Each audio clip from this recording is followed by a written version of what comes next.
Deep in the whispering woods, a young squirrel named Squeaky had a big problem. He'd gathered the most delicious acorns of the season, plump and perfectly roasted, but nobody was buying them. He sat by his pile, looking utterly defeated.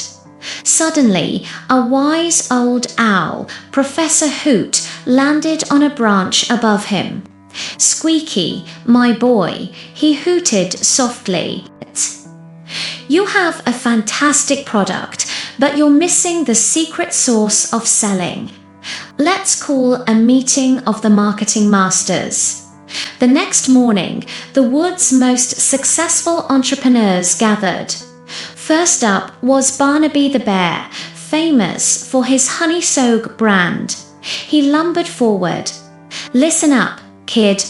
Your first lesson is know your customer. I don't sell honey to beavers. I sell it to other bears." "Why?" "Because we love sweet stuff." "Who are you selling acorns to?" "Not the foxes. They want meat." "You're selling to other squirrels, birds, and chipmunks. You need to talk about what they care about. Surviving the long, cold winter." Squeaky's eyes widened. He'd just been shouting "acorns for sale" at everyone next. A flashy blue jay named Jasper zipped in. He was known for his finders keepers service, locating shiny objects for a fee. "All right, lesson 2.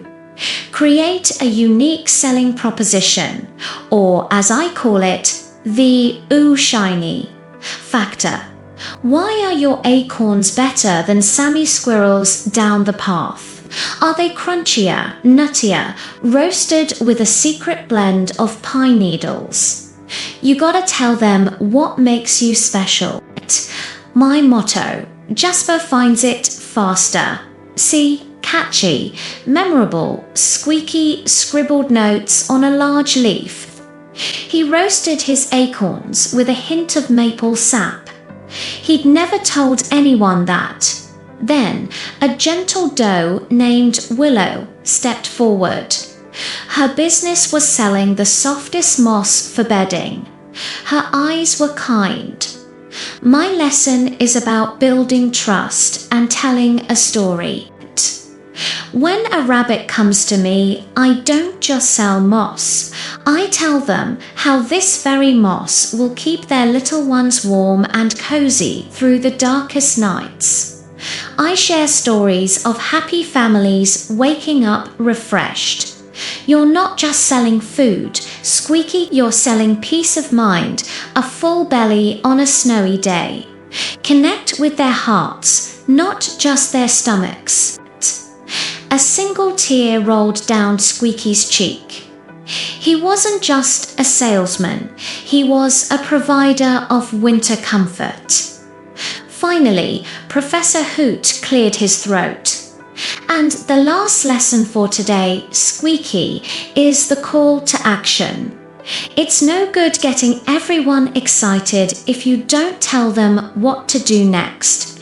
Barnaby says, get your pot of honey before hibernation starts. Jasper squawks, hire me now, shine later. Willow whispers, secure your family's comfort today. You must create urgency. The next day, Squeaky Estand had a new sign. Maple roasted winter-ready acorns, the crunchiest comfort for the cold. Keep your family full and happy. And below that, in big letters, limited supply. Stock your pantry before the first snowflake falls. A line formed almost instantly. Squirrels, chipmunks, and even a few woodpeckers chattered excitedly, their pouches ready. Squeaky didn't just sell acorns that day. He sold warmth, security, and a little bit of maple-roasted happiness. He looked over at Professor Hoot, who gave him a slow, knowing wink. Squeaky had finally learned that selling wasn't about shouting the loudest. It was about understanding the deepest needs of his neighbors. Thanks for watching, everyone. If you learned something new today, hit that like button and subscribe for more stories from the Whispering Woods. See you next time.